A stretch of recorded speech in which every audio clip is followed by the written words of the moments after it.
What is going on, Ghost Hunters? We just got an update from Kinetic Games today on what's kind of coming in 2026 for Phasmophobia. I'm very excited to see what they have in store for us, so let's go on ahead and hop right into it. Today we've got the Phasmophobia development preview number 21. Welcome back, Ghost Hunters. We've got some news for you. Today we're pulling back the curtain just a little on some of the updates coming to Phasmophobia in 2026. Next year is looking to be one of the biggest in the game's history as we build towards launching Phasmophobia 1.0. Bring the game to Nintendo Switch 2, and continue to evolve and iterate on the game. Reaching that 1.0 milestone will be a huge moment for not only the game, but Kinetic Games, and of course you, the community. It has been 5 years in development, I think. I think it came out in 2020. I started playing a little late, but I knew about the game for a while. In this development preview, we'll be looking at the player character update, our Tanglewood rework, as well as sharing a little on what Phasmophobia 1.0 will look like. The player character update, I'm kind of excited to see. The Tanglewood update, the Tanglewood rework, we'll see. This one I'm a little nervous about, to be honest, because Tanglewood's like a 10 out of 10 perfect map. Love it. I could, they could update textures if they wanted to, but outside of that, I don't think they should change much, but we'll see. Player character update. Originally, we shared that our player character update would be launching in 2025. Unfortunately, we weren't able to meet that date, but for good reason. As we saw with Chronicle earlier this year, giving the update more breathing room to evolve pays off. So while there's a little longer to wait, we're excited to share that we'll be launching the player character update in Q1 of 2026. Of course, one of the biggest features of this update is the ability to customize your Ghost Hunter in-game with free cosmetics and different looks. However, a major other part of this update is an overhaul of the player characters itself, and we wanted to focus on that today. So with the cosmetics, I've heard a couple different things. So I don't know if it's all going to be free, but I've heard different things that, it's not going to confirmed by Kinetic Games. So there's no telling. It's all speculation right now until it's fully released. Devs confirm whatever. So if they're saying free cosmetics, awesome. If it's all free, amazing.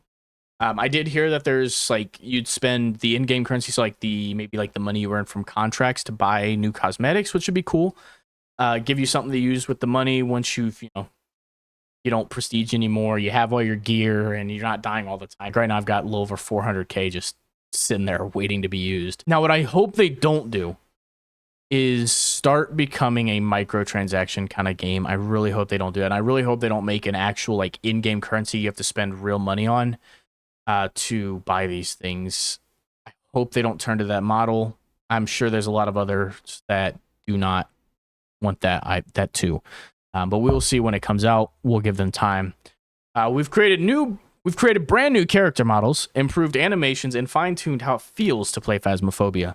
Our overall aim is to create the most immersive experience we can, and we believe our current player character models and animations can snap, pun intended, you out of the game with a disjointed arm there, a bendy back here, just bending your back 90 degrees.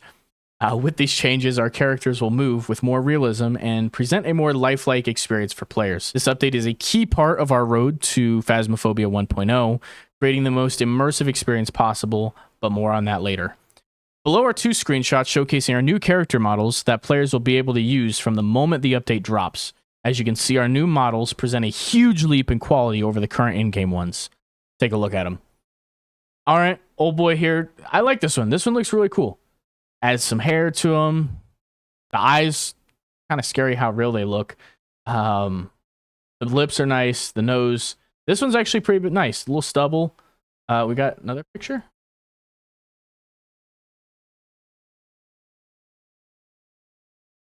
This one feels like a downgrade. The eyes more realistic. The lips more realistic. Same with the nose, but I don't know.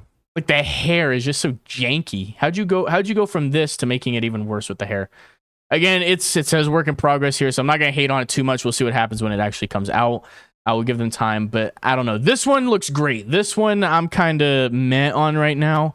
We'll see. They still have time to cook. It's not released yet. They're still working on it, so I'm not gonna hate on them. And I love Phasmophobia, so even then, it's not like you can see your player model all the time. So whatever. The other feature we wanted to highlight in today's preview is our new animation and player movement systems that will be making their way to Phasmophobia as part of this update. A few examples of these new animations and movements are opening and closing doors with hands. Am I going to have to start turning a doorknob to open a door instead of just being able to push it open? Or maybe you interact with it and I don't know, we'll see. Equipment swapping. Okay. Picking up, dropping, and placing equipment. Okay. Injecting tier 3 sanity medication. So we're no longer going to be huffing tier 3 medication. Instead, we're going to be shooting up sanity. Bunch of junkies. But hey, I'm here for it. Okay, so this is a new animation for like turning on the EMF reader, which isn't too bad. That time to turn it off might get you killed. I personally just throw my stuff on the ground anyways, so it doesn't matter to me. But anybody that does turn it off, you might get hit with a little bit. I don't know. But we'll have to see what happens when that comes out. But it does definitely, the character's actually holding it correctly, or, you know, more realistically. And it is realistic with turning it on. So I'm very curious to see how this comes out. And of course, new death and revive animations, which we're giving you a sneak peek at below. Okay, so the death looks pretty much the same, just the fact you float up in the air and your neck snaps. I don't know. I've never actually watched somebody like fully die. I don't think I've ever seen their neck snap. I've always just seen them like choke. But holy hell. The revive animation, that one could be pretty cool. I'm hoping though, so this would be very unfortunate timing. Like if you got revived in game, and like you're having to go through that whole animation, like the ghost hunts, and you're just dead immediately. How messed up that would be. Because the monkey paw, like with the monkey paw, you only get that wish one time. So you just got revived. You dropped all your stuff. So even if you had a smudge when, like before, you don't have one anymore. You're screwed. You can't escape. So we'll see. I like the animation. Definitely looks cool. We'll see how it plays out, though, because it'd be horrible timing if you got revived and then the ghost started hunting right then while you're still in the animation. Tanglewood rework, the thing I am most nervous about. Launching alongside the player character update will be our reworked version of 6 Tanglewood Drive. We know that the news of us reworking Tanglewood has met with a bit of trepidation, but we hope that seeing the work we did with both Bleasdale and Grafton Farmhouse has reassured that these reworks are all about leveling up the location rather than changing anything too drastically. Bleasdale, I personally don't play too much. I played it occasionally. It's really not a bad map. I like the update. Grafton, oh my goodness, that map scares the hell out of me. So I don't do dolls. I don't do mannequins. Both move in that map. That's a hard pass for me. I refuse to play that map solo. Most of the time, honestly, solo, I'll stick with Tanglewood because it's small enough to be able to just get around easily and quickly. There's plenty of looping spots that I just love, like the kitchen, the dining room. But we'll see. We'll see how it comes out. But yeah, Grafton, they did a great job. So let's take a look at Tanglewood. Okay, so the living room looks different for sure. The couch is shorter. The coffee table's longer. The armchair wasn't there, but now it is. It definitely gives like a grandma's house kind of vibe. It's kind of cool. And then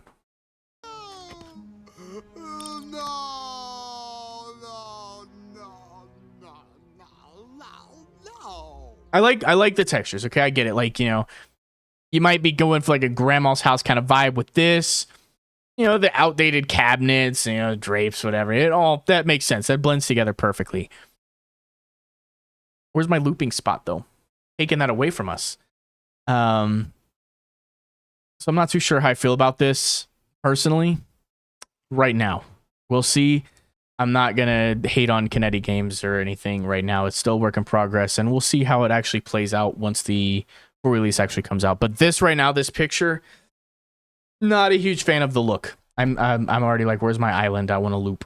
When reworking Tanglewood, we wanted to make sure it provided a similar experience to one ghost hunters know and love to this day, while still feeling fresh and exciting. To that end, while the map layout remains very similar to what you can play in game today, the rework will feature a host of new interactions, a few small layout changes, and more. This small layout change, you know, shorter couch, added this, whatever. I wonder if tarot cards are still going to be like on this table, and longer coffee table. Whatever. This, great, perfect. This is not small. This is a whole new room. I don't know. We'll see. Again, we'll see what happens. For those ghost hunters who fancy piecing a story together, a mystery lies behind 6 Tanglewood Drive that's just waiting to be uncovered. Ooh, lore. Both the reworked 6 Tanglewood Drive and our player character update will be launching early next year, so stay tuned for more details on both as we get closer to their release.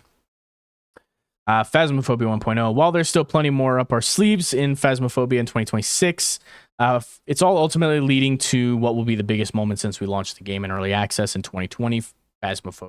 Oh, yeah, 5 years old. Because they just had their 5-year anniversary this year. Actually, you're getting probably closer to, what, 5.5 years old almost? I think, what was it, September? So we're getting closer to 5.5 years. Our aim with the 1.0 launch is to be able to, as a team, look at Phasmophobia after many years of updating, iterating, and evolving, and know we've fulfilled our vision for the game. Previous updates, such as Chronicle and the upcoming player character update, have all gone a long way to creating the true immersive experience we know Phasmophobia is and will continue to be. And yes, that includes what was previously known as Horror 2.0. Our horror update will be the meatiest part of the 1.0 release and will give even the most seasoned ghost hunters a host of new scares and surprises.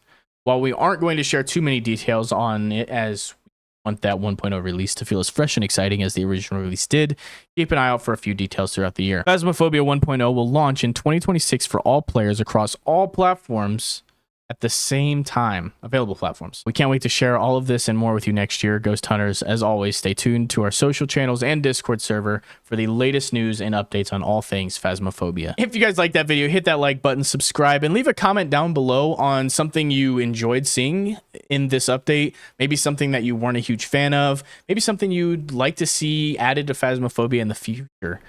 But I hope you all have a great day.